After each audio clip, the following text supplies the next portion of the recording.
2025 সালে 2 মাসে 4,000 মানুষকে বাংলাদেশে পুশ ইন করেছে ভারত, ইন্ডিয়ান এক্সপ্রেস অনুযায়ী।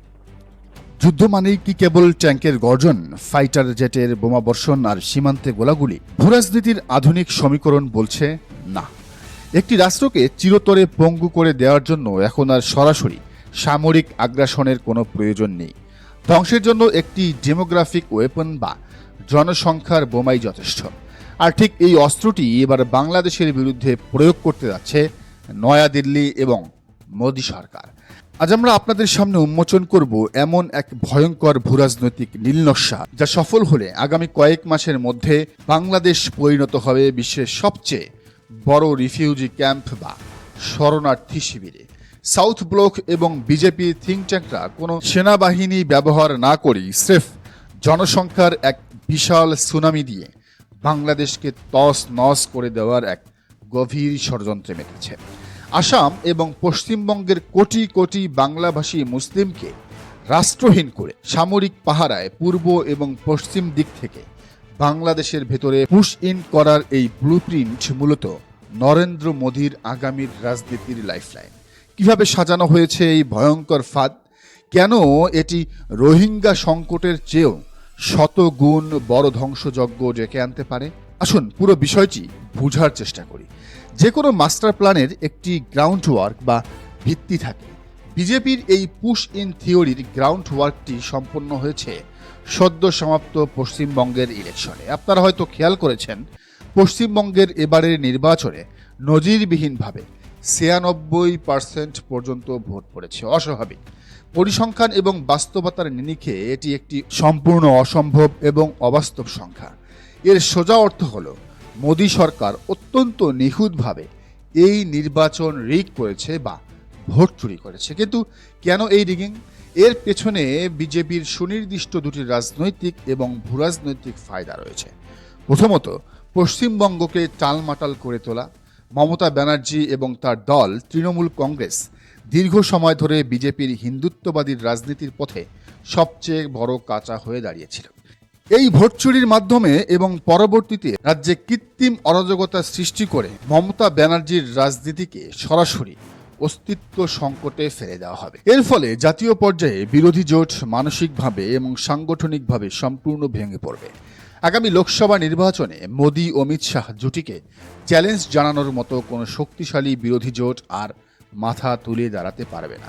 অর্থাৎ ভারতের অভ্যন্তরীণ রাজনীতির একক এবং নিরঙ্কুশ অধিপতি হওয়ার জন্য পশ্চিমবঙ্গকে ধ্বংস করাটা মোদির জন্য অপরিহার্য ছিল। দ্বিতীয় এবং সবচেয়ে ভয়ঙ্কর ফায়দাটির সরাসরি ভুক্তভোগী হতে যাচ্ছে বাংলাদেশ। আসাম এবং পশ্চিমবঙ্গের জনসংখ্যার বিন্যাস একটু খেয়াল করুন। আসামের মোট জনসংখ্যার প্রায় 26% এবং পশ্চিমবঙ্গের প্রায় 27% মানুষ ধর্ম পরিচয়ে মুসলমান।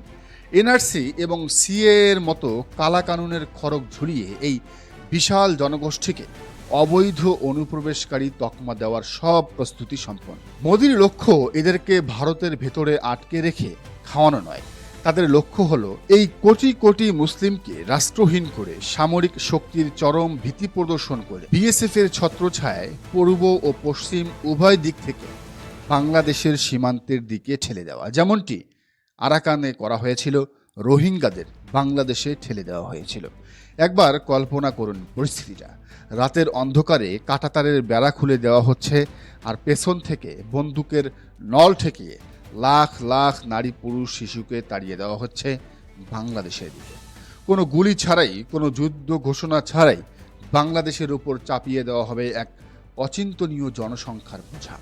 এই পুশ ইন সফল হলে বাংলাদেশের অর্থনীতি, সমাজ ব্যবস্থা এবং জাতীয় নিরাপত্তা তাসের ঘরের মতো ভেঙে পড়বে। অথচ সংসদে এখন বিরোধী দলকে আক্রমণ করা ছাড়া সরকারি দলের কোনো কথাই নেই। বিরোধী দলের সংসদ সদস্য আক্তার হোসেন অবশ্য এই বিষয়টি সংসদে তুলে ধরেছিলেন। এখন সরকার যদি মনে করে যে রোহিঙ্গা সংকটই আমাদের সবচেয়ে বড় মাথা ব্যথা, তবে তারা এক চরম বোকার স্বর্গে বাস করছে। 2017 সালে মিয়ানমার থেকে 10 থেকে 12 লাখ রোহিঙ্গা প্রাণ ভয়ে বাংলাদেশে প্রবেশ করেছিল। সেই 10 লাখ রোহিঙ্গার ভার বইতে গিয়ে আজ বাংলাদেশের কক্সবাজার, টেকনাফ থেকে শুরু করে পুরো দেশের অর্থনীতি এবং আইনশৃঙ্খলা পরিস্থিতি খাদের কিনারায় এসে দাঁড়িয়েছে। বনভূমি ধ্বংস হয়েছে, স্থানীয় অর্থনীতি বিপর্যস্ত হয়েছে, আন্তর্জাতিক সাহায্য তলানিতে এসে ঠেকেছে এবং মাদকের ভয়ঙ্কর নেটওয়ার্ক পুরো দেশকে গিলে খাচ্ছে। এখন হিসাব করে দেখুন, আসাম এবং পশ্চিমবঙ্গ মিলিয়ে যদি 1 কোটি বা তারও বেশি মানুষকে জোরপূর্বক বাংলাদেশে পুশ ইন করা হয়, তবে তার ফলাফল কী হবে? এটি রোহিঙ্গা সংকটের চেয়ে 10 গুণ বা 20 গুণ নয়, এটি হবে 100 গুণ বড় এক সর্বগ্রাসী সংকট। এই বিশাল জনগোষ্ঠীর জন্য খাদ্য, বাসস্থান, চিকিৎসা বা কর্মসংস্থানের ব্যবস্থা করার মতো অর্থনৈতিক সামর্থ্য বাংলাদেশের এই মুহূর্তে নেই। দেশে শুরু হবে ভয়ঙ্কর দুর্ভিক্ষ, চুরি, ডাকাতি এবং গৃহযুদ্ধ। একটি দেশকে ধ্বংস করার জন্য এর চেয়ে ভয়ঙ্কর, সস্তা এবং নিখুঁত কোনো অস্ত্র আর হতে পারে না। দেখুন, সীমান্তের ওপার থেকে বন্যা জলের মতো মানুষ যখন ঢুকবে, তখন আর আমাদের করার কিছুই থাকবে না। এই ভয়ঙ্কর ডেমোগ্রাফিক আগ্রাসন ঠেকানোর জন্য এখনই, আজ থেকেই প্রতিরোধমূলক ব্যবস্থা গ্রহণ করতে হবে। এজন্য সবচেয়ে আগে প্রয়োজন একটি ইস্পাত কঠিন জাতীয় ঐক্য।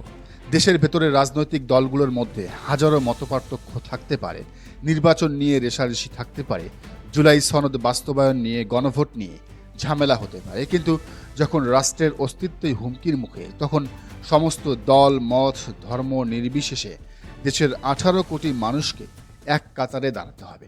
যদি আমরা এই মুহূর্তে নিজেদের মধ্যে রাজনৈতিক কাদা ছোড়াছড়িতে ব্যস্ত হই, তবে আমরা সজ্ঞানে মোদির এই পুশ ইন এজেন্ডাকে সাহায্য করব। সরকারের উচিত এখনই জাতীয় নিরাপত্তা ব্যবস্থা সর্বোচ্চ সতর্কতায় নিয়ে যাওয়া।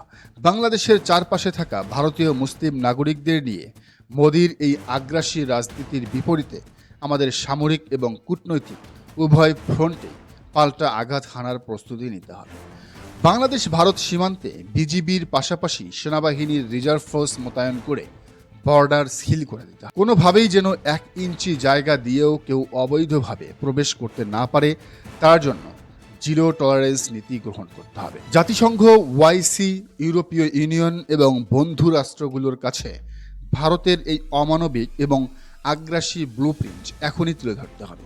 বিশ্ব সম্প্রদায়কে জানাতে হবে যে ভারত স্রেফ রাজনৈতিক ফায়দার জন্য দক্ষিণ এশিয়াকে এক ভয়ঙ্কর অস্থিতিশীলতার দিকে ঠেলে দিচ্ছে। ভূরাজনীতির এই সংকটকালীন সময়ে আমাদের দ্রুত চীন এবং পাকিস্তানের সাথে কৌশলগত সম্পর্ক আরও নিবিড় করতে হবে, যাতে ভারতের যে কোনো হঠকারী সিদ্ধান্তের বিরুদ্ধে আন্তর্জাতিকভাবে একটি শক্তিশালী প্রেসার গ্রুপ তৈরি করা যায়।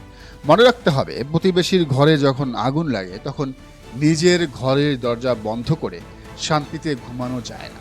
পশ্চিমবঙ্গের এই ভোট চুরির নির্বাচন এবং এনআরসি জুজু কেবল ভারতের অভ্যন্তরীণ বিষয় নয়, এটি সরাসরি বাংলাদেশের বুকে ছোড়া এক অদৃশ্য পারমাণবিক বোমা।